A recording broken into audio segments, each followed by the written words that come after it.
allegiance to the flag of the United States of America and to the republic for which it stands, one nation, under God, indivisible, with liberty and justice for all. Thank you very much. Marnie, would you call the roll, please? Councilmember Leaks May. Councilmember Martin. Here. Mayor Pro Tem Polika. Here. Councilmember Piana. Here. And Mayor Coulter. Here, thank you. We have a quorum this evening. Councilwoman Leaks May is recovering from some injuries that she sustained yesterday, and I would request that we excuse her absence. So I move we excuse her absence today. All right. All in favor, say aye. Aye. Opposed, same sign. Thank you. All right, next item of business would be the approval of the agenda. I move that we approve the amended agenda that was presented today. Support. Moved by Martin and supported by Polika to approve the amended agenda. Is there discussion? All right, if not, Marnie, call the roll. Councilmember Martin. Yes. Mayor Pro Tem Polika. Yes. Councilmember Piana. Yes. And Mayor Coulter. Yes, thank you. The agenda is adopted. Moving on now, we have two presentations this evening. The first one is a sustainability update. And so Aaron, our sustainability planner extraordinaire, is presenting this. Awesome. Thank you. I'm just going to get my presentation up. So thank you, everyone. I just want to give you guys an update. I've been with the city now for a year, and so I wanted to give you an update on all the different sustainability things that have happened that I've been working on and I continue to work on. So just kind of a brief little overview of what I'm going to go over. I'm just going to show the master land use plan connections to sustainability and go over my kind of big bucket items that I described for sustainability: the energy, waste, water, our urban canopy, our community forestry, and then some things that we're doing internally.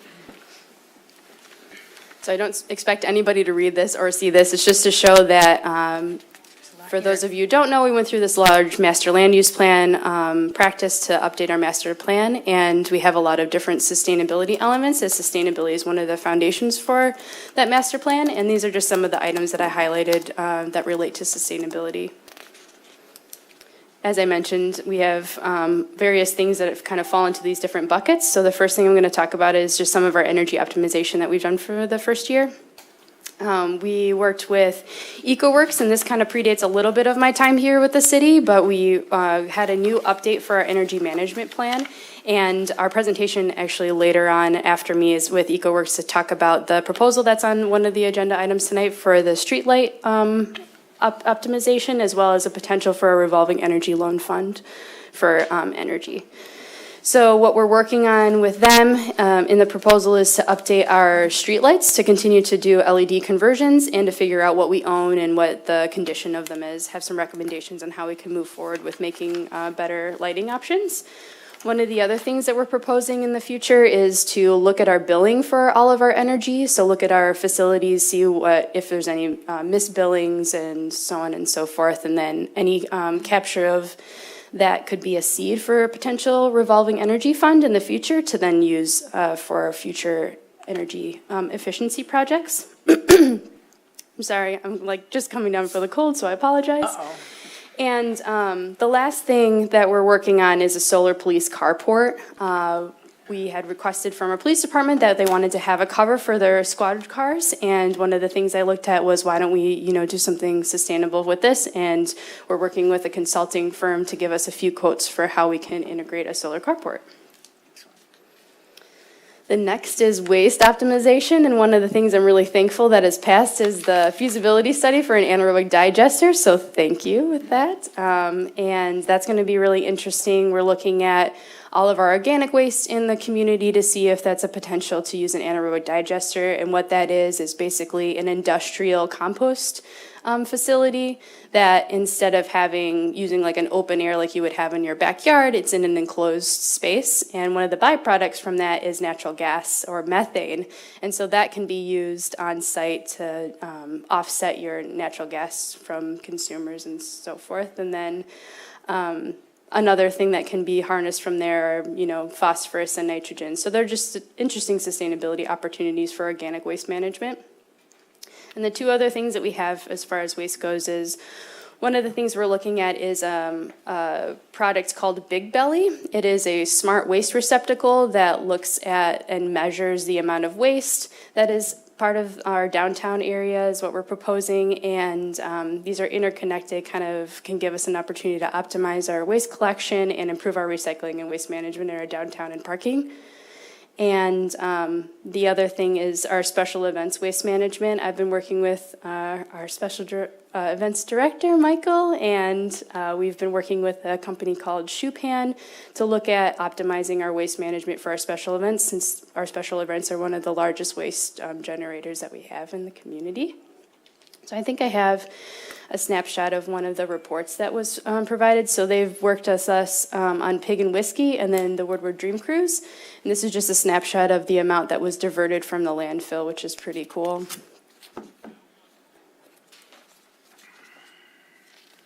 And I can provide this for you guys later too, but. Please, yeah, that's great. On to the water optimization. Thanks to Councilwoman Piana, we have the Plan Natural Landscape, and so getting that up and going. I have a few links in this presentation that I'm happy to pull out now if you'd want to see what they look like on the website. Otherwise, I can send you a PDF version and you guys can see that. But I highlighted the Plan Natural Landscape because that's something that was in effect before I started, and we worked with University of Michigan students to help with that language and optimize it so it can be better communicated to our community and give us some tips on how we can improve that process. And the other thing that we worked on, which goes hand in hand, is updating our tree canopy, our vegetation ordinance, our landscape ordinance within our zoning ordinance, and improve our tree canopies. So I think a little bit later, I think I have that as my next thing because it was a little bit bigger on what I've been working on, is we're working with Davy Tree, and they conducted a more GIS-based canopy study, and they just finalized our tree inventory. So I'm expecting to have that management plan provided in the next coming months. So expect a greater tree presentation in November so we can kind of get into some of those nitty-gritty details. But on consent tonight is the Davy Tree contract renewal. We've had a really great relationship with Davy so far, so I hope that we can continue to work with them in the future. We don't have any foresters on staff right now with the city, so it's been really helpful to have that expertise. As I mentioned, we updated the vegetation ordinance, which affords us some more protection of our tree canopy, as well as that connection to our landscape ordinance and our zoning ordinance, so that when new developments happen, we can have better control over the protected trees. And then finally, I continue to work with the Ferndale Environmental Sustainability Commission. They've been a great group of people. I really enjoy having them and having their guidance and expertise. We're also, as you know, working on Park Smart for the potential certification of the DOT project. Also working in the Community Economic Development Department with the Food Campus project that we're working on through MEDC and MML, and just other updates that we have to the sustainability website. But the really cool thing that I want to present you guys tonight is we were a Michigan Green Communities Challenge. We got the award, so we went from a bronze to a silver. So I have the award for everybody tonight to see. Hey. I'll bring it up there, so that's pretty cool and exciting. So then through that process, I'm hoping that we can do a better job with our metrics and record keeping of all the other sustainability things. So this is my annual sustainability report for the year, but I'm hoping to have something more concrete in years coming. So with that, I'll take any questions. I know it was kind of just a high overview, but that's that. Been a busy year, yes. Chair, I have a question and a comment. So I'll start with the comment. You listed the things of your activity as I'm the liaison to the Beautification Commission, and I know they're extremely grateful for your work in partnership with that group. So thank you very much for that too. You didn't mention it on your list. No, I so, didn't. They're a big fan. And then secondly, you talked about the LED conversion. How far along are we on that? Do we have a percentage of how many we've converted? I know it's low. I knew you were going to ask me that, and I kicked myself. I don't have the metric for you, but not very much. I know that what we've done is we've updated a lot of our parking lot LED, streetlights LEDs, and that's what we're hoping to have from EcoWorks to give us a better plan on really how we can achieve a full LED conversion for our streetlights. Thanks. When do you think you'd have that? That is definitely a priority. I mean, they're all priorities, I Yeah. understand, but. Is there a timetable? Well, for if that? you approve the, well, the yeah, funding yeah, this that's right. evening, we can start as soon as possible. It's like I set you up, yeah. No, but Henrik can speak on that in his presentation after me too, Great. so. Yeah. Other questions or Just- comments? Just a comment. You know, you've done amazing and a lot of work in 1 year, and to go from bronze to silver, which is, I'm hoping for a gold. So Won't be long. I know it won't be long. So I'm really excited by all the work that you're doing and fulfilling a lot of the requests by our residents on the Ferndale Environmental Sustainability Commission. It's great to see them coming to fruition. Yeah, it is really great. We've needed you. I just want to comment to how already she's part of our culture and our world in our organization. And it's really just as important for her to bring the expertise, but that our staff embraces that and already automatically knows to bring Erin in on conversations so that we can continue that, excuse me, I've got the same goal, I gave it to you probably, and the culture and the environment. And I think that's been really important, is her working relationship with all of our other departments, but also our other departments embracing the professional development that she has to bring into these projects. So it's a huge kudos to her for being part of that, and our team as well for embracing her and bringing her in. Sometimes she has to remind us, but for the most part, we do a pretty good job. No, it's been great. It's been a good year. No, and that's a really good point, because if it just lives in your office, then you won't maximize the potential. And so we have to be a green city, and it needs to be part of our DNA in all the departments. So I appreciate hearing that, and thank you for the update. Wonderful. Great. Anybody Thank you. else? All right. Awesome, thank you very much. Thanks, Erin. So, Henrik, if you want to come up, I can do a quick intro. So, what Henrik is going to present on, he is from EcoWorks, and he is going to talk a little bit more about the streetlight proposal as well as the utility billing optimization that I had mentioned previously.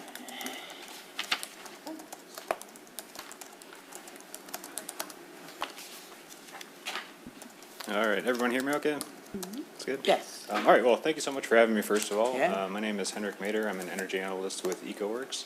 As Aaron mentioned, I'll be talking about some of the projects that we've been working on for the past few I'm years. sorry, through the chair, I don't mean to interrupt you, but you're very soft-spoken. Can you get closer to the mic? Yes. Thank How you. is that? There you go. Better, thank you.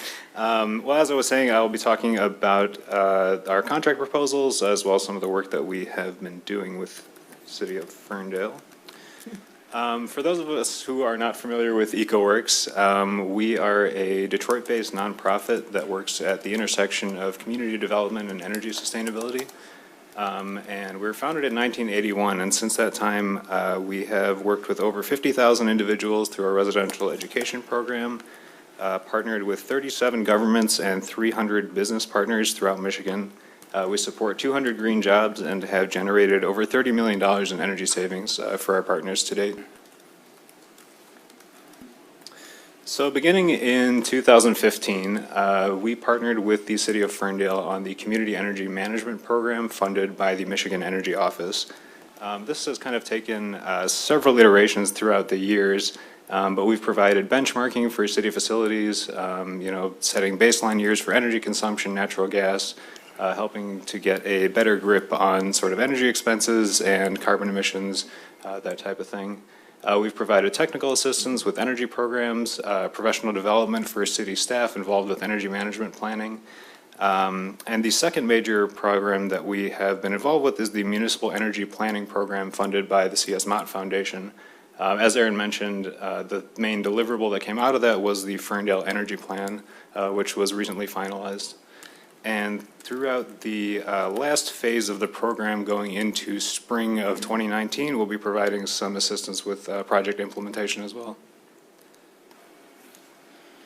So moving now to the streetlight assessment project.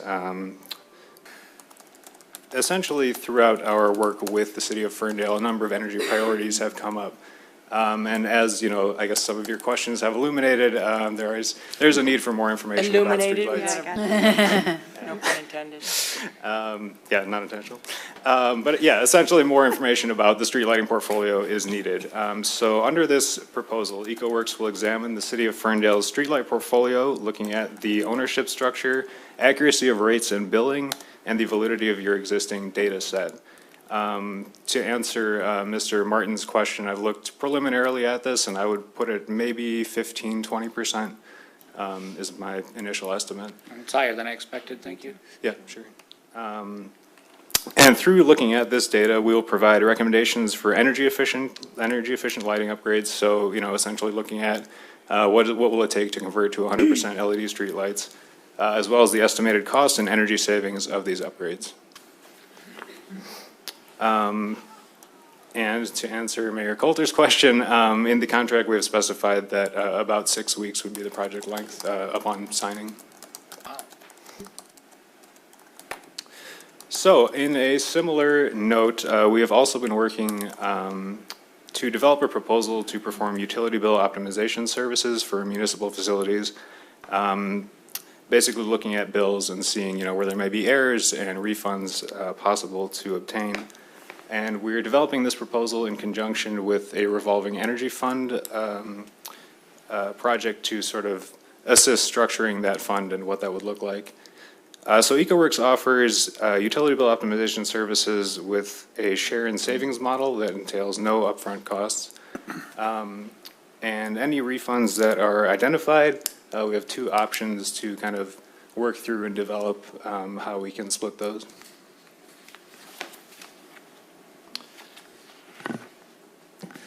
Hunching over here. So taking kind of a broader look here at utility bill optimization, this is a service that we offer through our community energy management suite of services. And essentially what this is reviewing existing utility rates, identifying billing errors, optimizing these rates, and providing assistance with guiding the refund process to ensure that any identified refunds are in fact received from the utility. You know, in the past, we have worked with several large entities doing utility bill optimization, and I can say that, you know, there is always opportunity to find some cost savings there. So two of the kind of biggest savings that we've seen, Pilgrim Village is a senior living establishment in Detroit. We partnered with them and located over $100,000 in refunds, certainly significant. Detroit Public Schools, we partnered with them and identified refunds and rate errors over $500,000. So, you know, again, I think there's a significant opportunity here. Can I ask you a question about that? I mean, as a residential electric customer, I always assumed that Edison bills me correctly, and Yes. I've never, so those are staggering numbers. What are the types of ways that a utility company misbills or misrates a customer? Yeah, so thank you for the question. For residential rates, it's pretty straightforward. You know, it's a house. There's not a lot of variation there. But for large buildings, there's several different rates that you can have. Many buildings will be on multiple rates, so there's, you know, many meters per building. So you can have a lot of variation between, say, like a primary rate and a straight business rate. So there's a lot of fluctuation there. And what can happen as well is that, you know, take a building like this that's undergone some efficiency projects. There's a lot of room to potentially, you know, lower that rate from maybe being a larger customer to optimizing it down to what it actually is now. So there are, you know, many ways. That, Okay, thank you. Sure. Any other questions? Okay. So I wanted to touch a little bit on revolving energy funds as my final topic here. So there's a lot of ways that revolving energy funds can be structured, and I know that there's a goal in the master land use plan to at least look into implementing something like this. So this diagram illustrates the general structure of a revolving energy fund. So beginning in the top right, generally you'll have seed funding for a project. This can be, you know, a dedicated project fund or expired line item. There's a lot of ways you can start something like this. Essentially what you do is you implement that project, track the savings, and then reinvest a percentage of those savings back into the fund. And this is a great way to, you know, really streamline and sustain your investments. So we're fortunate to have an example of an extremely successful revolving energy fund not too far away in Ann Arbor. They began theirs in 1999, and they seeded their fund with $100,000 a year for 5 years and reinvested 80% of the savings back into the fund. And so you can see over that decade period, essentially the total impact of the fund has been over $6 million in energy savings, with a cumulative cost of about $900,000. So, that's something that I always recommend. I think it could be a great fit. Are the projects for city property, or are other people in the community eligible to apply for those? Yeah, that's a great question. So it's basically up to the city. They can be, community is great, but it's a lot harder to manage, I would say. Yeah. So, starting municipally is a wonderful first step. You can even do them by building. Yeah. So there's a lot of flexibility.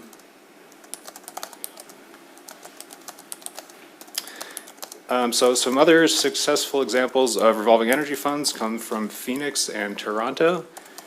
So, there's a lot of details here. But a great reference source is the ICLEI Revolving Energy Fund Guide, and I'm happy to provide that if anyone would like that.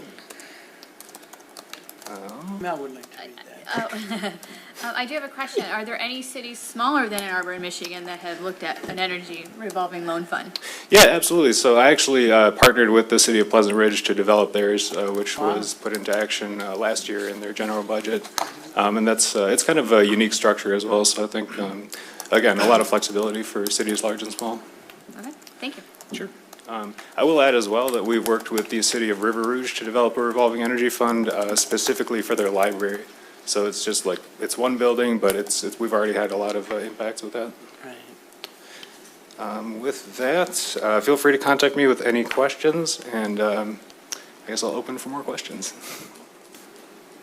I mean, I like the idea of a revolving fund. I think it makes a lot of sense for us. You get a smaller percentage of that, is that right? Your share goes from 50 to 40%. Is there any, do you get any percentage of the revolving fund? We would get no percentage of the revolving Yeah. fund, so we are completely out of that. The share and savings model is only for the utility bill optimization portion of that. There would be a separate, providing assistance to develop that fund, that would be sort of a separate tack on to that service. Okay. Yeah. Other questions?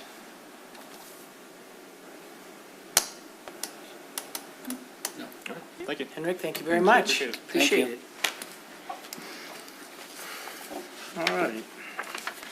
That concludes our presentations this evening. Next item of business would be call to audience. This is your opportunity, if you're here with us in person, to come address council on any issue that you would like that's not on the agenda, because you'll get a chance to speak to that when we get to that portion of the agenda. But if you'd like to talk to council on any issue that you would like, come on up to the podium, give us your name, your address if you're comfortable doing so, and 3 minutes would be yours.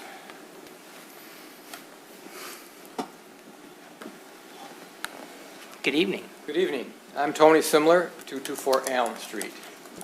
I'm here to express my concerns and look for some help with what I consider to be a little bit of excessive use of the Garbett Park. This is the second year of the football and cheerleading camp that has gone on. It goes on 5 nights a week, every night of the summer, at least 15 weeks. It prevents my enjoyment and peaceful use of my home. It's creating parking and travel issues on Allen Street. It eliminates the use of Safety Town by parents after they get off work, Monday through Friday, for the entire summer. And in my estimation, it's beyond the capacity of the park and the infrastructure. It starts in mid-June, and it's still going on. It starts at 5:45 to 6 o'clock at night, and it runs until dark. So in the middle of the summer, we're talking 9:30, 10 o'clock at night. The noise, especially for me, because I'm directly across from it, is quite oppressive. The whistle blowing, literally every 3 to 5 seconds, can go on for 30 minutes to an hour. The cheerleading is very loud. And cars idling for 15 minutes or more with loud music, and sometimes the bass booming, is quite annoying. After a long day of work, I like to come home and throw my windows open. That's totally impossible. And for the whole summer again. The parking and street travel issue is really becoming difficult. For some reason, they put parking on both sides of Allen now, just down by the park. And you cannot get through the street if someone's coming the other way. It was always my understanding that this was a fire route. So I don't know how this happened. I don't see any parking on on both sides of Gardendale, which is on the other side of the park. Allen was already a busy street as a cut through to 9 Mile. So this is really making it worse. And I'm not sure how this is going to work when 72 new families move into the Parkdale townhomes. That's going to be a real problem. I find it quite disappointing. I don't have children, but I like to sit in my living room and watch these parents bring their kids over to Safety Town. They love it. For the whole summer, that's unavailable from 5 o'clock or 6 o'clock on. Obviously, there's inadequate parking for this much use. This is not a Little League soccer team like we used to have in the past. It would come 1 or 2 nights a week for an hour or so. Again, it's 5 nights a week, all night long, and it's very disturbing. It's turned Garbutt Park into a training facility. There's way more kids, I think, than were ever estimated, and all the parents and cars come along with that. So, I don't know what can be done, but I'm here to ask for help and see what you can do. I appreciate Thank it. you. And I would just ask Chief Sullivan, has Allen been changed in terms of it being a fire route or not, or I don't recall if it was? It's not currently one and hasn't been. I don't think it's been changed. It should be parking on only one side. It makes access for us. We'll look into all of Could we that. look- And yeah. I understand that Recreation is reviewing the use of Garbutt Park for that football program as well. Okay. So we'll be in touch. Can you give, If you want to leave us your Yeah, contact give that to information as Joe. we look into this, we'd be happy to follow up with you. That'd be great. Yeah. Thank you very much. I Thank you. appreciate your Yep. help. Yeah. Nobody from the rec today?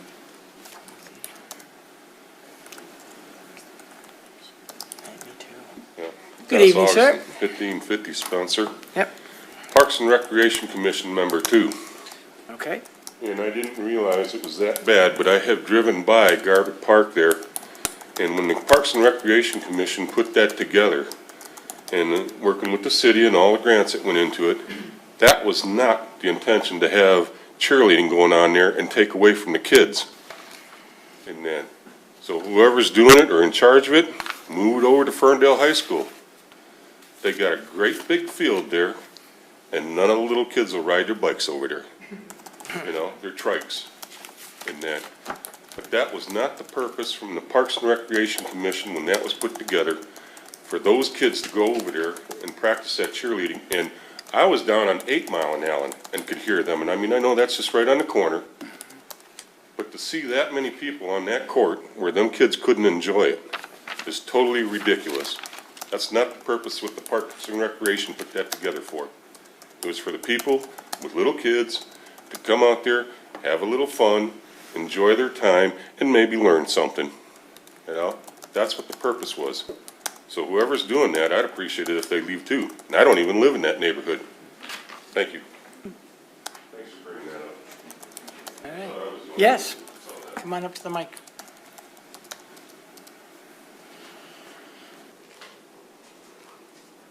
I'm Kirk Leonard at 281 West Saratoga. Yep. I was wondering I've been here for close to 4 years now, but I've grown up in the area my whole life. So I've seen the property values obviously skyrocket or take a turn for the better in the recent years. And with all the SCVs and taxable values that have presumably, I'm sure many of them have doubled. And with the extreme turnover, I don't know the numbers, but it seems like a whole lot of percentage of the houses in Ferndale have been subject to the new SCV and taxable value. Is there any plan or consideration that would change the tax rate in the future or offset, you know, what seems to be quite a high tax rate for the values that we have? Just quickly, and this isn't a debate portion, so we don't normally answer all the questions, but I will just share with you that the way the state financing rules work, even when values go up, we don't see most of that value until a house is sold, like you'd say. I don't know what the percentage of those houses are, but I don't think it's as high as you think it is. And I would also say that in 2 of the last 4 years, council lowered the overall millage rate on property in Ferndale. So it is something that we're very mindful of. We lower it when we can, and so your point is well taken. It's something we're very aware of, and we talk a lot about, especially during budget time, which we adopt the budget in March and April, and that's a really critical time when we have that conversation. But we're always keeping an eye on what those revenues are and where we can lower it when possible. Okay. We'd be happy to meet with you as well, if you'd like to sit Yeah, down with Cheryl and our I. finance The numbers? director, Yeah, if you no, want to talk to our finance it's director who helpful. can work you through the numbers, she'd be happy to do that. Absolutely. Yeah, yeah, that's raise your hand. So if you'd like to, yeah, if you'd like her to call you, happy to do that. Thank you. Absolutely. Yeah, appreciate you being here. Anyone else like to address council this evening? Come on up. This is the most we've had in a long time. Yeah, it's great. Good evening. Good evening. Garb Boyadjian, 376 West Saratoga. I was here for the public hearing on the parking, but I had a question, and I don't know, maybe I was muddling through it, but I was trying to find out like the process of way back, I think a couple months now, there was all these ordinance changes for the residential structures, and I know that process started early on, but I was just wondering kind of what that process was. Just to, give you a little history. I was just here like a month ago, and at the meeting, and I explained that I was at the meeting to get a variance, and it probably wasn't the way to go about it. Like I didn't have a undue hardship, but everyone encouraged me, come to council and see if they could also make a change for the ordinance for, what everyone thought was, I had some good points, but I didn't have the ultimate weapon. So at the meeting, the BZA meeting, everyone was, encouraged me to, ask, and I even spoke to the chief. He said it was okay if I mentioned him, and he was fine with what I was also asking for. And actually, Mayor Pro Tem Pollica was there too. It was regarding side setbacks, and if you had an existing home, can you extend it back? And and I think you thought actually that was already included at the time? It was, yes. I thought that was actually how the law, the ordinance was written. So I was surprised when it was written different than what I expected. Yeah. So I guess what I'm trying to figure out, so I just, talked to the city with the building department, and they pretty much said, well, the city doesn't feel comfortable changing that. And so it was kind of just a surprise to me. Everyone was encouraging me to do it, and I had, all the support. So I don't know what the process is. Do those things come to you, or do they go to the building departments, to the other boards, and if they don't go through them, then they don't even get to you? I don't know if there was ever a discussion. So I'm going to suggest, Jordan, maybe you connecting with him and to help him understand what the process is, how you could request a change, I suppose. Does that make sense? Yeah. April, do you think that's the way to go? Jordan, would that be acceptable to you? Yeah. I mean, I know you know this issue, but. We'll follow up. I know we've had some back and forth, and I know I've been CC'd on some of the emails. So our planning manager, Justin's working directly with Carl. And he's been trying to basically get the full backstory on some of these conversations and some of these meetings to kind of really unpack, like, where is this at? What are the hang-ups, if any, and then what would the process be going forward? And I know we've exchanged before too, but what I'll do is, I know Justin and I were just talking about this today. Yeah. Because I know we've been in correspondence, but what we'll do is we'll follow up with you before the end of the week, after we've had a chance to kind of engage all the different departments, all the different parties, to make sure we understand exactly where this is at. Because to give you the process for change, what we don't want to do is sort of send you on a goose chase, you know what I mean? We want to give you the right information. We will do that for sure. Right, and when I started this early in January, maybe even end of last year, there was mention of all these like line item, well, actually it was just one or two things. One was about not including porches, another was about building up was allowed. But then I found out there was maybe 20 different line item changes that were made. So I don't know how those came forth to your attention. Did people come out and request those, and did I just miss the boat when everyone was requesting those? And so that's what he's going to be able to explain to you. All right, Yeah. great. Thank you. Thank you. Thank you very much.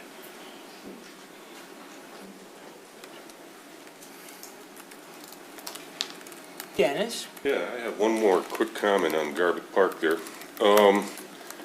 Because there are so many people there, like more than 4 or 5, and you used to sit on the Parks and Rec there, Councilman Polika. Maybe you could answer this. Now, I know that, you know, for athletic events and stuff like that and other family functions where you got a big group, usually you have to pull a permit to be in that park. Now, this group that's over there, I lost count at 25 people when I was by there the other night. Now, if they're in that park and they don't have a permit to be in that park, to be pulling a, you know, this kind of a function, be just practice or whatever, then they are in violation in that. And, you know, besides taking away from the little kids and the purpose of that park, they are in violation in that. And, you know, I just got to wonder if there is where they have to pull a permit. Like I said, I know that for sporting events and stuff like that, and family functions, you know, which picnics and that, people have to pull permits. Now, I don't think this would be any different, but I'm not sure. I'm sure it goes, you have to register through our recreation department. Our recreation director is not here this evening, so she can't speak specifically to that, but April, maybe, I see you. They are, Yeah. they're looking at that particular situation right now, so Yeah. So, they're I mean, aware of it. it'd be something to really look at, because let Absolutely. me tell you, they're taking up a valuable space that was not meant for that. Yep. You know, Absolutely. maybe Thank a couple dollars out of their pocket might change your mind.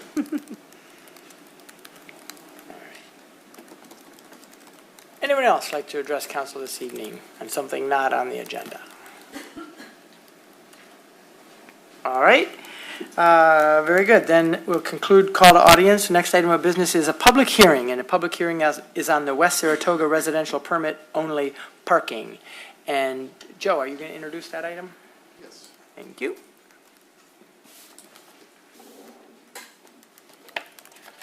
Yeah, this is a hearing to transition a block that is currently designated as a residential parking zone to a residential permit-only parking zone. So, brief pretext, in 2015, we did a review and a significant overhaul of the residential parking policy. 2 designations were formed, and these designations were informed by a focus group of residents who helped craft the policy. So one designation is a residential parking zone that permits 2 hours time-restricted parking, and one is permit-only parking. Right now, we only have one street that is designated as permit-only parking, and that is the Green Street, which is Bester and East Saratoga. We have another street that has petitioned, and staff has reviewed the petition. We have consulted with Republic, and we have studied the enforcement and operations impact. And we do endorse the recommendation. Specifically, the primary reason for our endorsement is definitely the proximity for this street and its impact with the pending construction project. We definitely believe that these residents will be directly impacted by that project. The details behind that transition are included in the packet. And we are here today to just announce the transition and propose that recommendation. And pending the approval, we will commence the transition from a policy perspective.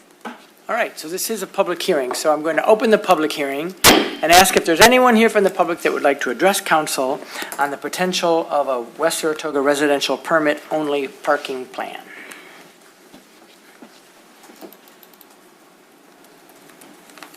Hello again. I'm Bernie Frazier. I'm at 346 West Saratoga. As you know, several months ago, I offered the petition of 38 residents who signed it.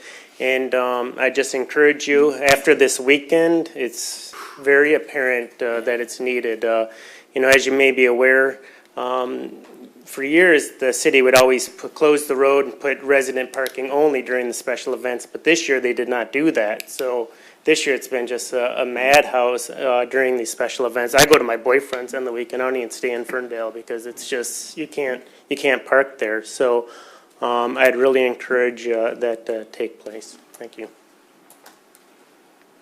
Anyone else who would like to address us on this issue? Kirk Leonard again. 281 Saratoga, I was one of the residents that you visited, and we signed the petition in support of it. This is a particular one my fiance would like to support, but she wasn't available, so I'm speaking on her behalf here. Okay. Fair enough. But I think there's several issues this would fix. You know, I deal with trash every week in my front lawn from all the transient guests. There's been a couple having relations outside of our house that we had to witness just this last weekend alone. On 3 occasions that I was there, I wasn't there the whole time, but there was 3 times where someone was parked partway into my driveway, and it's a single driveway. So now I'm driving over the curb just to get in my own house. So it's constant frustration, and maybe we could aggressively take it there and get the city some more money off of those transient guests coming through. So in support of it 100%. Thank you. Oh, sorry, one. But I am interested to hear on the considerations for multiple vehicles at a household or guests or party events, or, you know, how we could handle that. Okay. Anyone else would like to address us? Welcome back. Yeah, at 376 West Saratoga. Yeah, I think I'm for it too. I just wanted to, I didn't know if we get to ask questions after the presentation. Ask them now, and then when we get them all, Joe's taking copious notes, and then he'll address any of the questions that came up during the public hearing. All right, so, yeah, I don't have a driveway, so, you know, guest parking is an issue. So right now we're allotted 2, so I was wondering, will we get more since there won't be as busy, there'll be more spaces for the residents to have for guest parking. And also, I wasn't sure, like, is this mostly initiated because of the construction that's going to happen and worried about the congestion then, or will it be something that's looked into afterwards, after that's done, or is this like a permanent thing? That's a great question. We'll have them address that, after we get all the questions. That was actually one of mine as well, so we'll have Joe address those after we get all your questions and comments. Good evening. Hi there. My name is Laura Cindy Plagg. I live at 341 West Saratoga. And I'd like to thank Bernie for, moving ahead with the petition and everything, trying to help everyone on the block. It has been especially bad this year during special events with the road open as opposed to permit only. The entire block was parked up Friday evening. When I came home, I wasn't able to find a spot for my own vehicle on the block. And I, too, have the issue with people, parking slightly over the front of my driveway, making it difficult to get in. And I think it will just, be very helpful to us to be able to park on our own block. Yeah. Thank you. Appreciate it. Thank you. Anyone else? All right. Seeing none, we'll close the public portion, and Joe, I'll ask you to come back up and perhaps address some of the comments and questions that were made, and then we'll allow council to ask questions and comments. Sure. I have 3 notes. 1, number of permits. So this is a change of a designation, and the details behind the permit numbers are included in the ordinance. Right now, the designation remains the same, so it's 2 permits per household. And then 2 guest passes per household, so a total of 4 eligible permits per household are there. Number 2 was intent in terms of permanence. We look to evaluate always, so we would treat this like anything else. We've evaluated Western East Saratoga. That was intended to be a 1-year pilot. We've evaluated it, and we surveyed residents the following year based on their feedback and based on enforcement's feedback. The measure of public safety qualitatively was improved, so pending that evaluation, we've sustained it. We would treat it this same way. Additionally, the city is investing significant dollars in the parking structure. I think we're going to encourage people to park there and not in the residential neighborhood. So, through the chair, just to clarify though, this is different than Vester because we initiated Vester, as I recall. This is a resident initiated. So I'd be hard pressed to say that we don't have heavy resident involvement in any reevaluation. I don't know how the residents ask for this, and then we reevaluate in a year and say, we're good. When residents were involved in both, in the Vester as well. They pushed for that, and they were involved in the evaluation. And Dan has just through the chair, as it relates to that. I mean, this is an ordinance amendment proposed, and so there would, if council were to give consideration, either based on a citizen initiative to change the ordinance, or staff recommendation, it still would require a public hearing as it relates to that prior to council changing the ordinance. Thank you. Gotcha.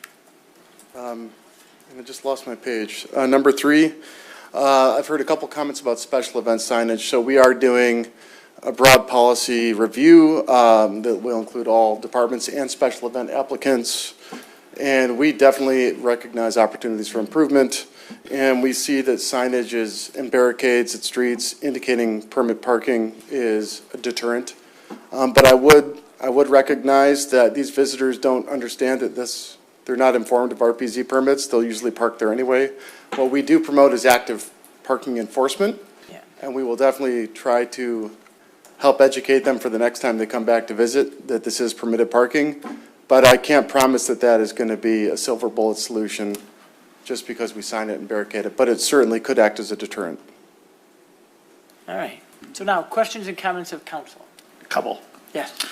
Just for clarity, if a resident is having a party, there's an opportunity to get like day passes, is there not? So that they can have 10, 12 other vehicles park on the street for that day or X amount of hours? Yeah, and I'll have Kevin Cans actually come up here and join me.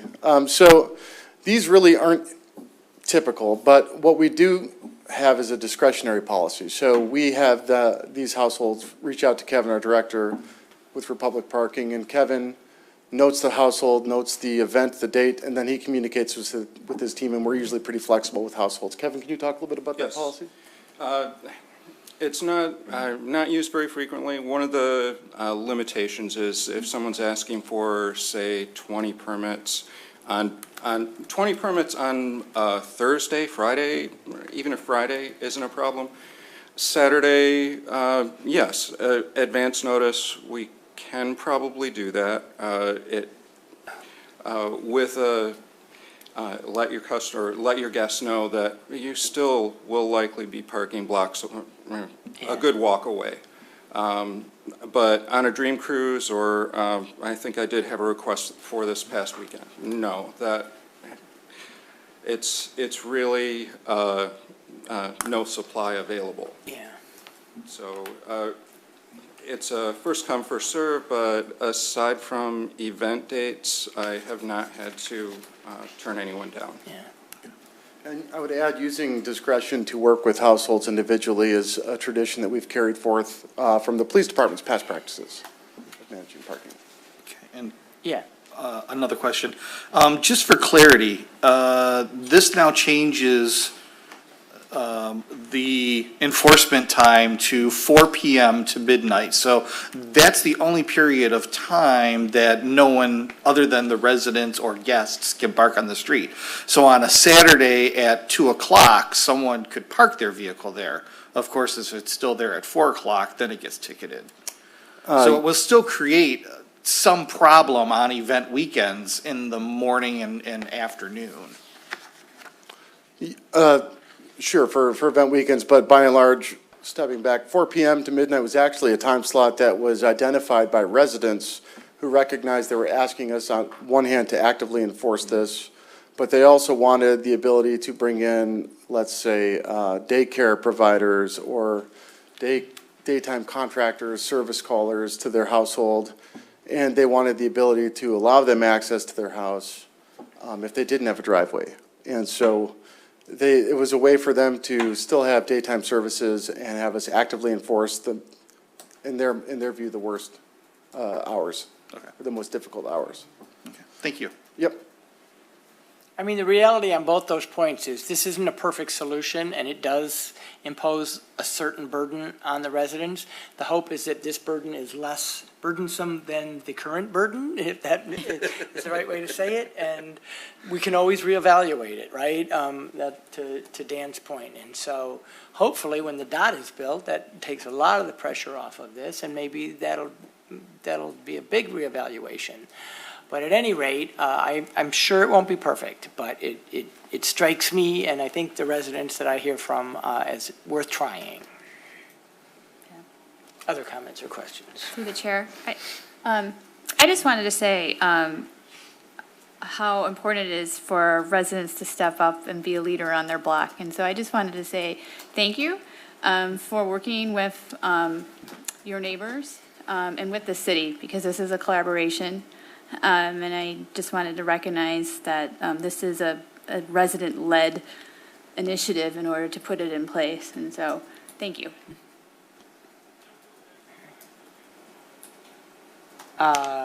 Comments or a motion would even be in order. I move to approve the proposed residential parking ordinance update. Support. Moved by Piana, supported by Martin. Any additional questions?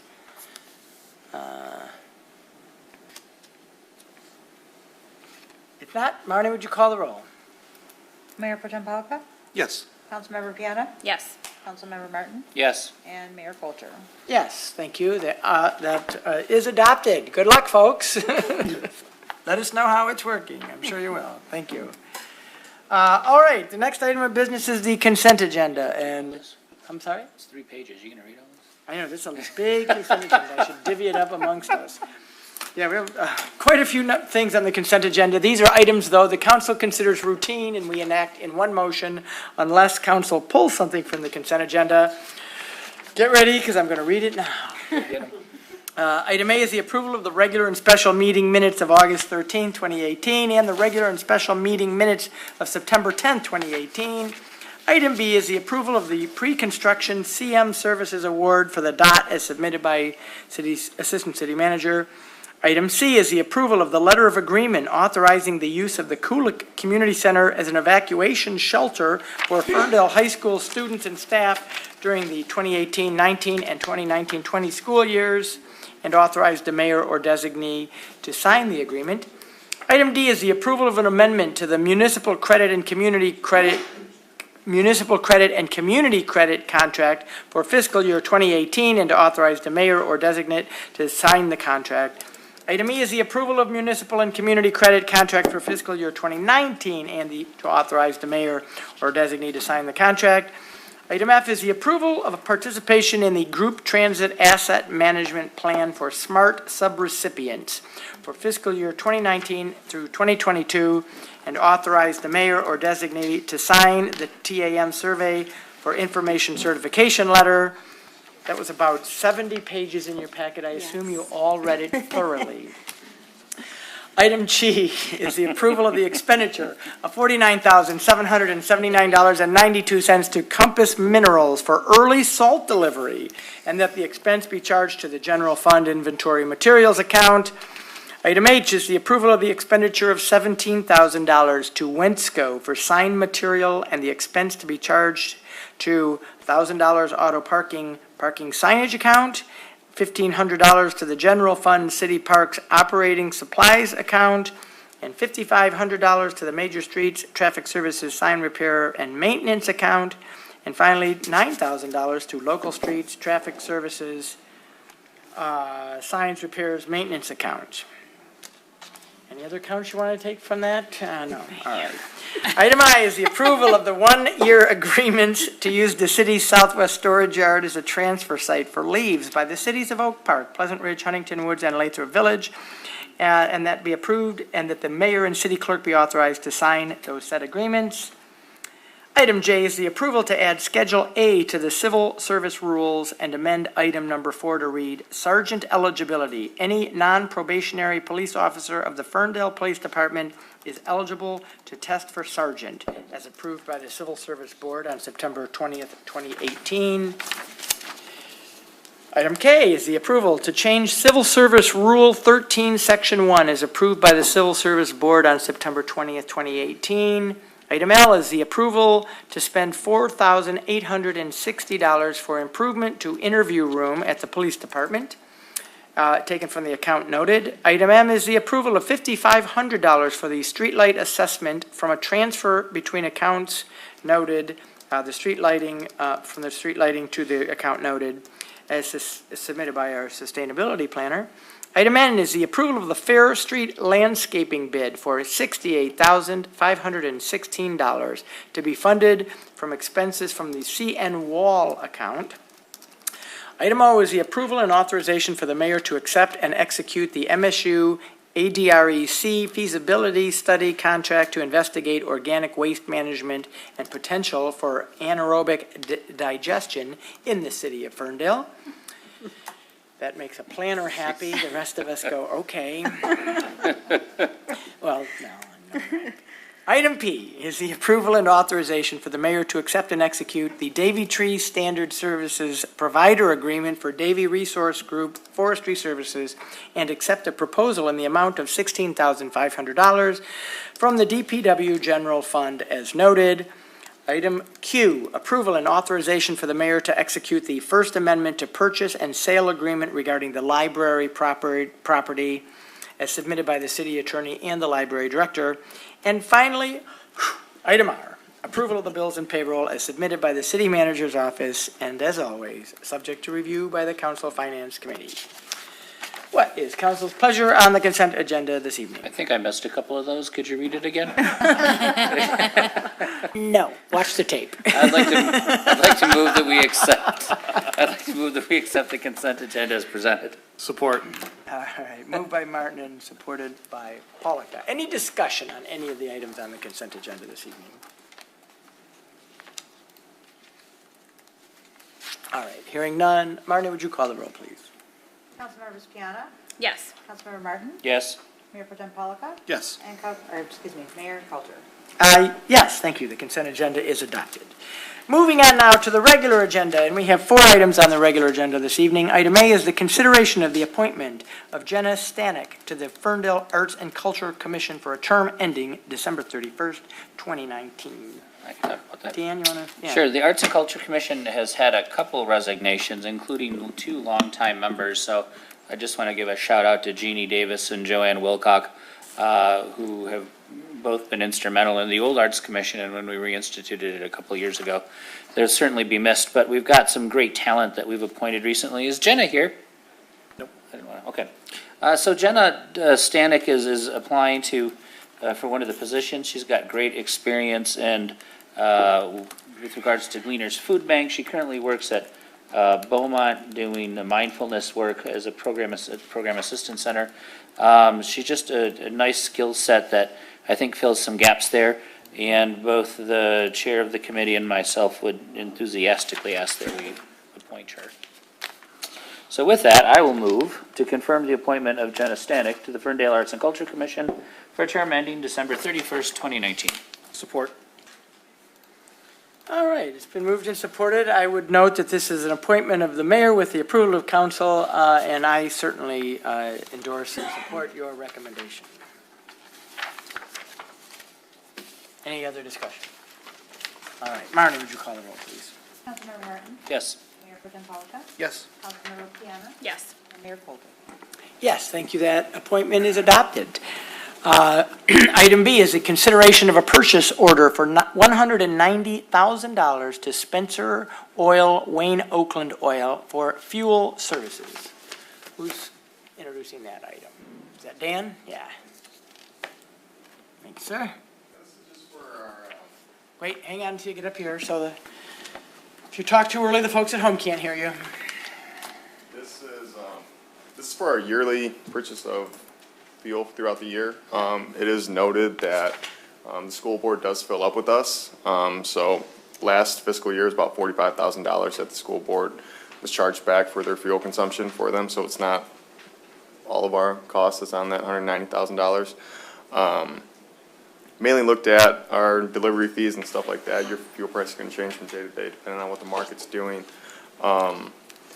And that is with the idea that we're still looking at upgrading the fuel system, looking at other options versus just upgrading our pumps and our software and everything else. Past few weeks, I have been exploring maybe transitioning over to fuel cards and purchasing at our local gas stations and stuff like that instead of doing a complete upgrade to our fuel system. That's why kind of going with do the purchase order at this time. We don't have to necessarily spend that entire $190,000 on fuel with Spencer Oil right now, but it gives us room to not spend that all at Spencer Oil for the year, but it is allowing us to do that if we do just go ahead and upgrade our fuel system at that time. So. All right. Are there any questions? Yes. Yes, Councilman Paul. So you kind of alluded the answer to my question, which is, we don't have to spend all of that 190,000 all at once to buy fuel. As No. we need it, we buy it. You're Yes. just asking for the approval for the year, so that you're not coming back every meeting asking for 15,000 or 18,000. Yep. Typically, we are going through our unleaded tank is 10,000 gallons. Our diesel tank is 6,000 gallons. Typically, we're filling up once a month. We try and fill right around 1,000 gallons. Is when we hit our reorder point. Spencer Oil's been great. We can give them a call on Monday. They'll be here Tuesday to fill us up with fuel. In the wintertime, we might fill up our diesel tank twice, depending on how much snow that's flying. Sure. We will do that, but typically this is just so we can do our normal ordering once a month for fuel. We bill out the school board once a month, and also Ferndale Housing Commission. That was about $850 for the year is what they use for their fuel. The school board has a mix of diesel and unleaded buses, so they're not all diesel, all fuel, or unleaded or anything like that. And then we have a mix at the city.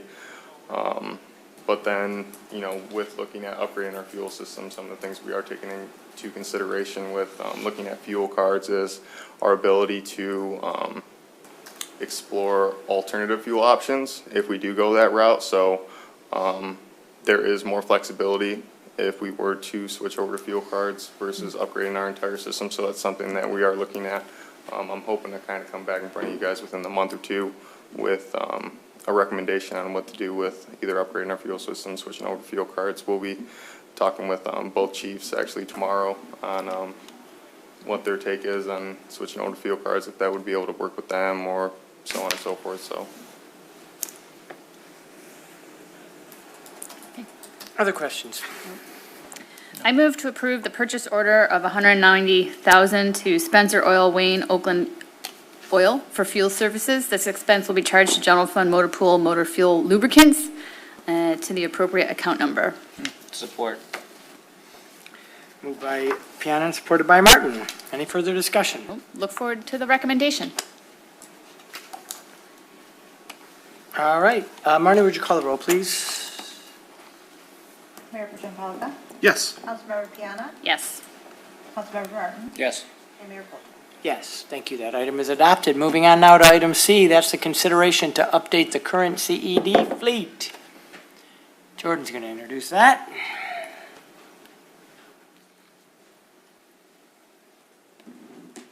Good evening, Mayor, Council. Thank you. Yes, so this proposal is to upgrade our current fleet, which consists of 2 Ford Focuses and 2 Ford F-150 pickups.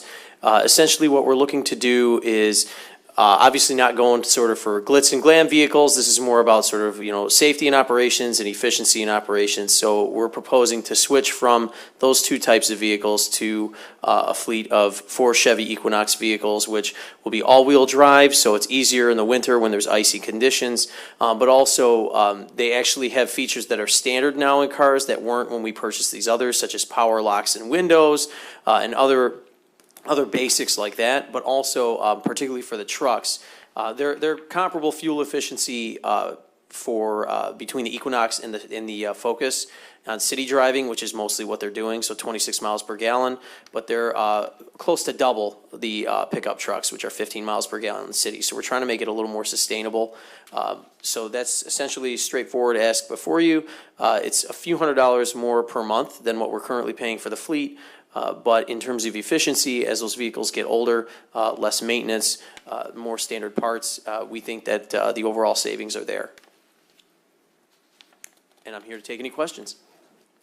I don't have questions, I have a comment, so I guess I'll wait till after the motion. I have questions. Yeah, questions. So I remembered what I wanted to ask you earlier before the meeting. I'm not sure why we need such large vehicles for the work that I understand that CED does. Because you're really not hauling equipment around, you're not hauling materials. It's generally 1, if not 2 people in the car at best. But my big question is, why are these not hybrid vehicles? Why are they not electric vehicles? We keep touting ourselves as, sustainability, green city, and yet we're buying vehicles that are comparable, to the ones that we're getting rid of, just they're newer, so they're more efficient. They're not truly sustainability, they're truly not green vehicles. So I'd like to know why we didn't go that route. Sure, that's a great question. And essentially, one of the things I do know is we're having a sort of a citywide conversation longer term about the fleet of citywide vehicles. I know one of the things that Aaron's going to be looking into is the cost of infrastructure and the payback for that for electric charging stations. So when we started to look at a bunch of different variables, and also just the first part of the question of why so sort of physically large, part of the reason, not the sole reason, is the code guys are fairly large, they're fairly tall. Adam and Victor and Scott, they've got a few inches on me, and so they're kind of crammed in those focuses. But now, obviously, that wasn't the only reason we went with these specific vehicles. That was part of the consideration. But when we started to look at all the different variables of the different options that were available across brands, obviously trying to, put a preference toward American-made vehicles, but kind of when you looked at what was available through the enterprise arrangement that we had in terms of, not only what's available now, but how long it would take to deliver different vehicles, the Equinox sort of, it landed in that middle spot of it was something that could fit our people, it was at least comparably fuel efficient, it was close enough on price, and it provided the amenities that we needed in a vehicle to do it. That's one of the reasons we're not going with pickups, actually, is that's completely unnecessary for what we do these days. If we need a heavier vehicle like that, the DPW has those vehicles, but we never do because we're essentially just doing inspections. We do yard signs and things of that nature, Right. though, when they're in the wrong place. So sometimes- Right. I guess I do have And a I'm sorry, question. and confirm, 5 years, 60-month lease? It's an equity lease, so it's a 1 year with an option to extend. So it's kind of similar to what we have right now. So you get yourself in this option where if the car appreciates in value, you can sort of quote unquote cash in, and so you can use that equity that you build up toward another vehicle. The pickups are, if I remember correctly, the pickups actually depreciated in value. The Focuses still have some equity in them that you can use. We did a shorter term again because we are looking system-wide about how we're going to start navigating our vehicle purchases as it relates to I was a fuel. bit saddened that Erin left early because I really wanted her to be here with part of that questioning, and because she and I, through the Sustainability Commission, have had these questions or conversations more than once. So I was really surprised to see that we were doing this, but. Through the chair, it sounds like it's coming. It's a work in progress. I know. I'm antsy too, but we're getting there.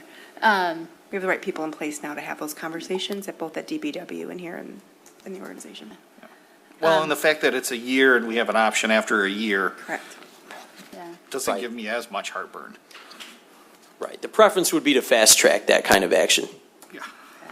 I just drove a code enforcement vehicle to Grand Rapids. It is cheaper for council people to go further for conferences than to do a mileage reimbursement on our own personal vehicles. We save money, and the code enforcement car was definitely showing its age.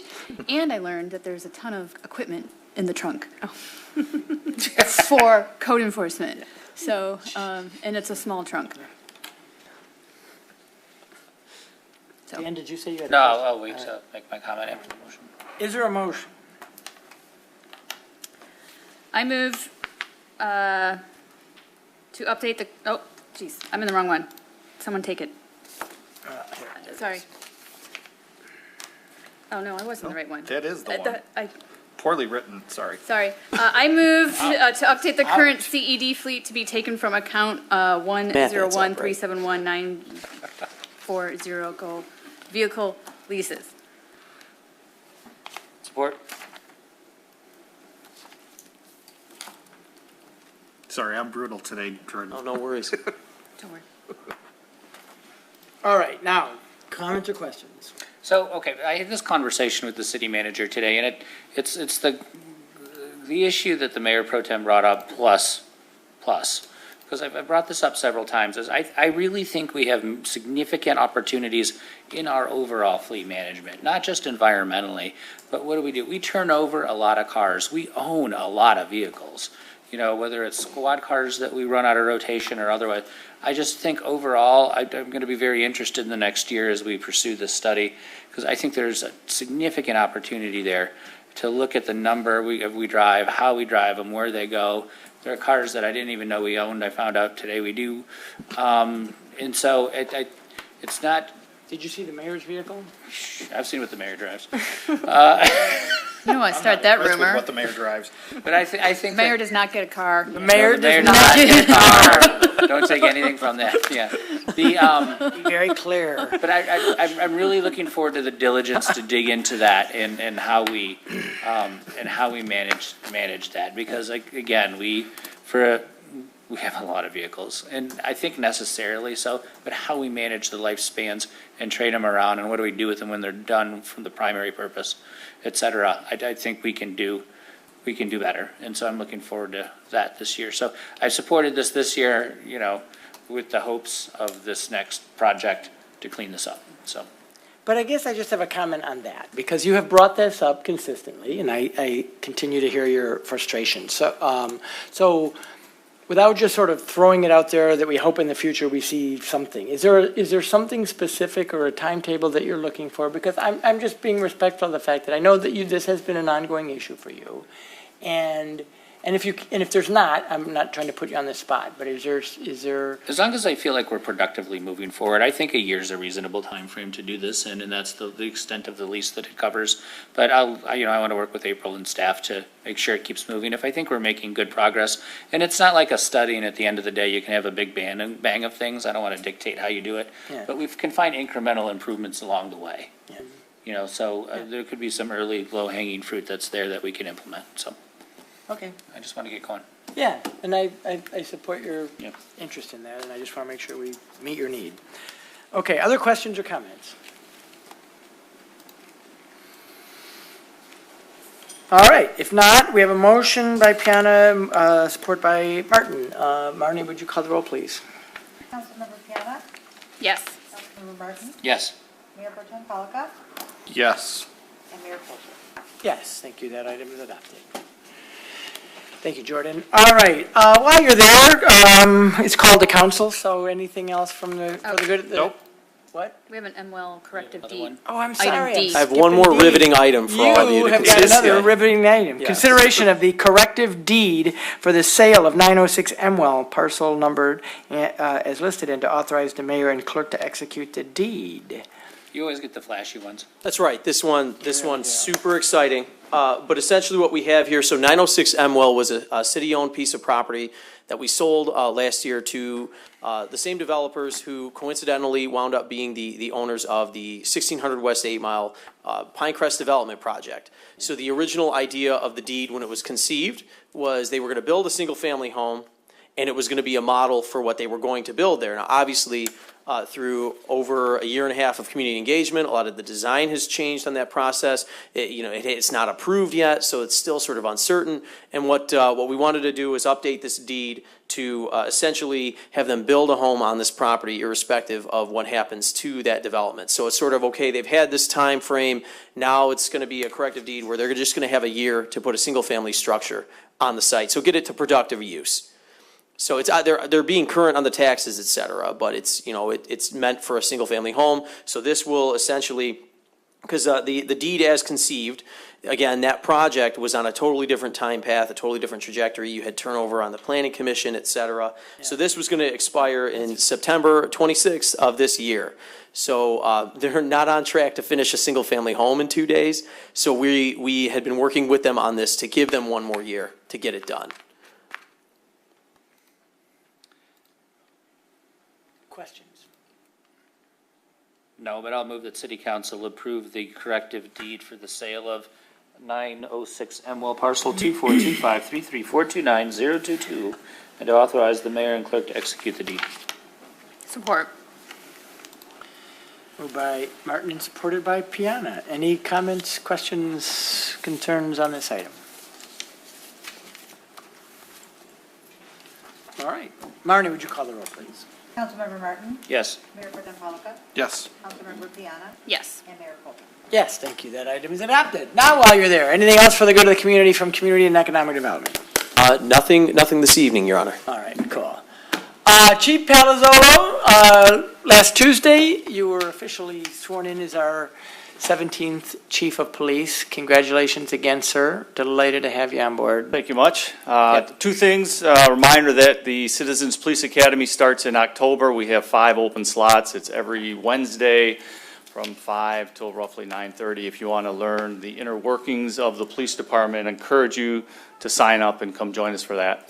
Second thing is, you probably saw on social media and on the news, we had some anti-LGBTQ messaging that went out in the form of letter with some pamphlets. The police department received them, the mayor received one, the fire department, the judge, the library. City Hall. Along City Hall, and a bunch of residents. I'm not sure how or why the residents got picked, because the ones I spoke to had families and had nothing to do with that community. So I don't know if it's just stuck a pin in a map and mailed them. But either way, detectives are looking into it. We encourage you, if you receive them, to email detectives@ferndalepolice.org.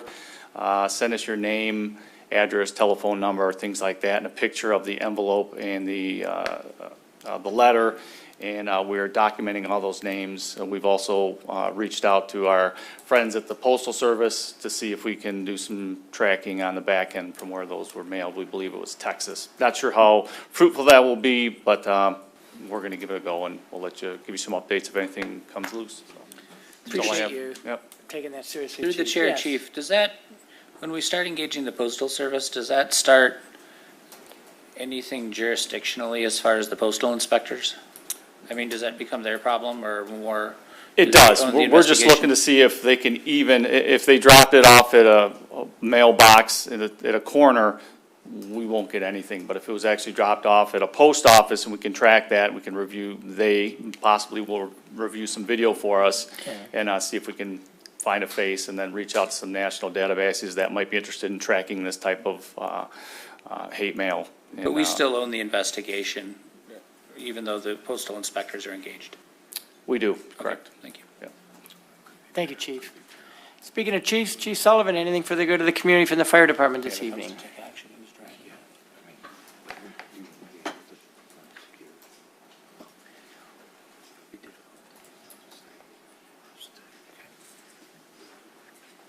Your Honor, Counsel, I know most of you are aware, but just so the public knows, Lieutenant Ron Mikowski is a member of the Michigan Task Force 1, and he deployed with the team for swiftwater flood rescue, more than 20 firefighters and non-fire personnel, all the vehicles and equipment from Holly to North Carolina, Raleigh. They were stationed there, and then they went out as an emergency management compact, or EMAC, so that the governor doesn't have to make requests on that. They just are requested through EMAC, and they were shipped down there.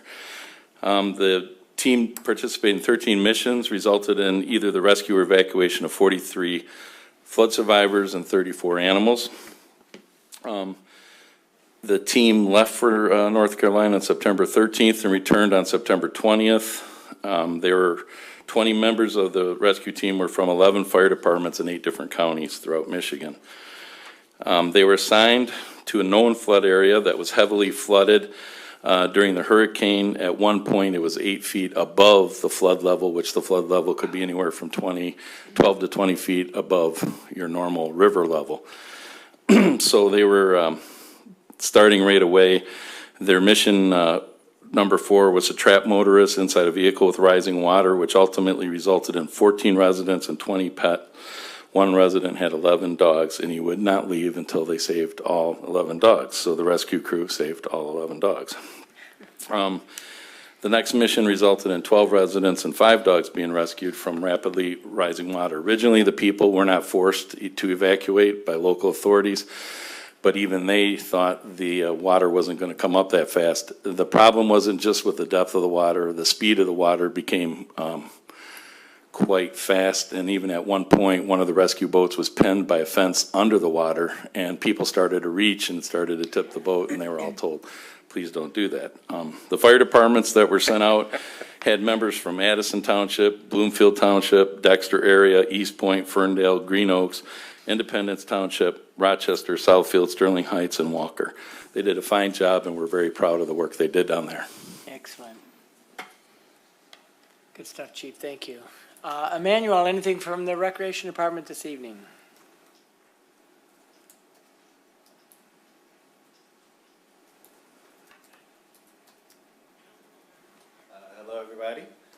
Just a quick update. Summer camp went well as usual this past summer.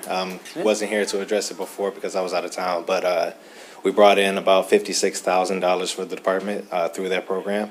It is continually growing and constantly trying to make updates to make it better and make it attractive for our residents. We also have Little Eagles basketball, which registration has opened as of last week. We have space for kids from kindergarten to 6th grade to sign up for the basketball program. The program itself is set to begin games in early January. And we also have our upcoming Fall Fest, which is our biggest thing that we do. It'll take place on October 6th over at Martin Road Park.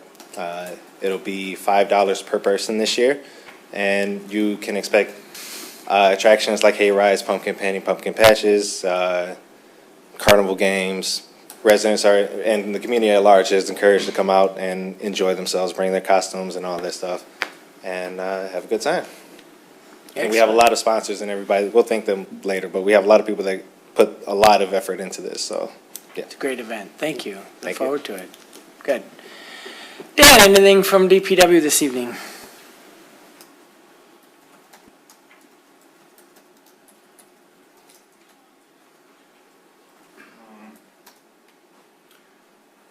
So to start, there is still a lockout between contractors and the operating engineers. So that's why you have yet to see any work done on Livernois right now.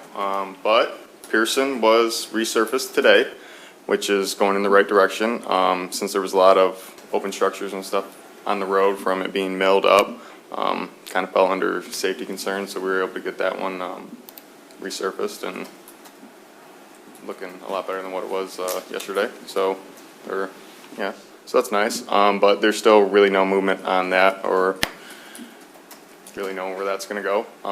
The little bit of compost that is left in the parks will not be replenished. So if anyone else wants compost, when that's gone, they're going to have to come to the yard. Time's kind of ticking on that. And then leaf season is kind of starting, seems like, come Friday. So it's not time to put leaves out in the road. That schedule will get posted here within a couple weeks or so, but that's looking at the end of October when leaf season is going to start for us. Other than that, that's all I got for today. So thank you. Sorry, just to confirm, no leaves to the curb until we get notice from DPW. Yes, unless you put in a yard waste bag. Yeah. Yes. And then you're good to go. Of course. Okay. Yeah. Kevin, anything else from parking perspective? Nothing.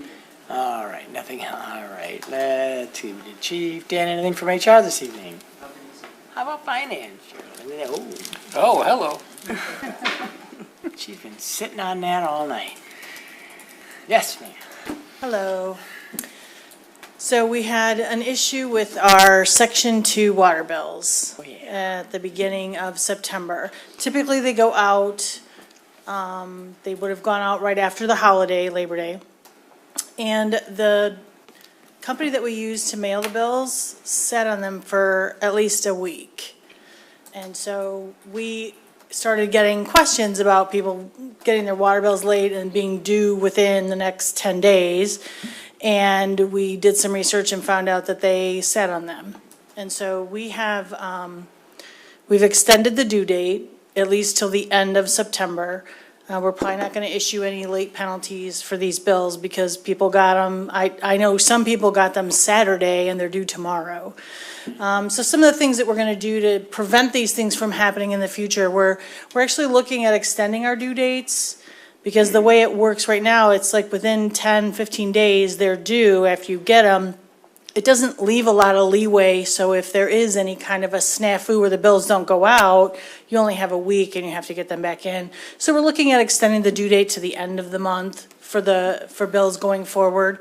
And we're also requiring that our vendor who mails our bills notifies us when they hit the mail. So this way, if we'd had that in place, they would have told us, hey, we'd have noticed that they hadn't hit the mail and we'd have been able to be more proactive about letting people know that there's an issue or kind of encouraging them to get them in the mail quicker. So that's fine, but going forward, when we renew this contract with this vendor or anyone else, is there a way to put a penalty or some kind of a, Yeah, what's it we're called? definitely gonna go out and look at some other vendors and make sure that we are getting the kind of service that we expect for our citizens for this kind of stuff. And there will be some language, as much as I can legally put in there to indicate you need to stick to these timelines or there'll be penalties for them to pay. Who's the vendor? IDS.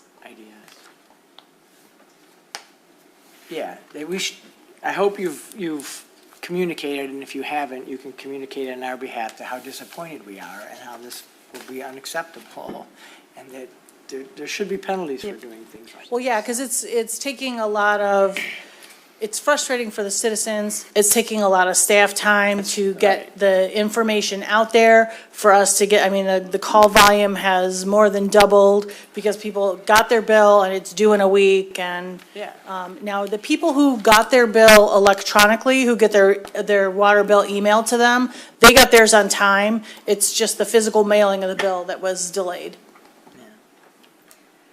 All right. That's all I have. Thanks. Kara? Nothing. Joe? Anything from Assistant City Manager's office? One brief announcement, I'll close up on the residential parking. We will begin that transition now. We will notify residents on the block as well as adjacent businesses to set expectations on the transitional period, but we expect to re-sign and then work through the permitting process over the next 30 to 45 days. Number two, I just wanted to follow up. We did just have our first launch of our Chariot microtransit service this weekend during DIY. We got some initial numbers from Chariot. We had about 90 rides on the closed loop, which is fantastic. The most popular stop was the Pleasant Ridge stop on West Oak Ridge. That was the most popular stop. Okay. Good to know. Of the first weekend. A couple questions we received this morning by phone. One on operating times that I just wanted to clarify for people. Our contract does operate Thursday, Friday, and Saturday, and it does start, the route starts at 4 p.m., but we only have one chariot at 4 p.m. So to clarify, the second chariot begins at 5 p.m. We only have two chariots during peak hours, which is between 5 p.m. and 10 p.m. At 4 p.m. and then after 10 p.m., we only paid for one chariot. So that might be why you didn't see two. You might have seen a longer lead time to get picked up between 4 and 5. So we got that question. Number two, the route was selected. This route was determined as a function of the DOT. This is part of our temporary parking solutions. So I just wanted to remind the public that this is a pilot program, and we are exploring this route to support the construction project in the DOT and making sure that this shuttle is touching a lot of exterior parking lots which are located on the route, specifically the Ferndale First United Methodist Church, which we have a shared parking agreement with right now. Yes. So I encourage folks to visit that lot and park for free downtown during the weekends, Thursday, Friday, 4 p.m. to midnight, Saturday, 10 a.m. to midnight. Joe, you need to be on a commercial. Thank you. Yeah. And if you order before midnight tonight. Wait, there's more. Thank you, Joe. Appreciate it. Anything from the city clerk's office this evening, Marnie? Yes, just wanted to let you know that we conducted a voter registration drive during DIY on Saturday. Yay. We talked to hundreds of people, lots of them already are registered. We got about 35 new registered voters. That's and awesome. filled out some absentee applications, talked to people about working at the precinct, so we're calling it a success. And with that, just a reminder that the close of registration for the November 6th election is on Tuesday, October 9th. So anyone wanting to vote in that election, if you are not registered or need to check, please contact our office and we'll get you set up, but you need to do so before October 9th. And absentee ballots arrived today, so our staff will be busy packing the 1,600 ballots that we've got requests for already. So by the end of next week, they should be to everyone in the mail, and if they're not, I'd encourage them to contact us so we can follow up. Very good. Thank you. April. As Dan Antosik had mentioned from DPW, we are starting our fourth week on the MITA lockout. And I think it's important that we let our community know and our businesses know that we have been working really hard behind the scenes to try to explain and help people understand at MIDA and at the state how critical this is for us, in particular with our Livernois project in some of our residential neighborhoods. I know Kara's been getting a lot of questions as it relates to what is the status. We had a lot of work with Consumers Energy, so there's a lot of undone roads, if you will. And I think at this point it's important that we make a statement and make it clear how this is impacting our community. And we're going to be posting this statement tomorrow and ask that you share this, but I wanted to give it out here publicly.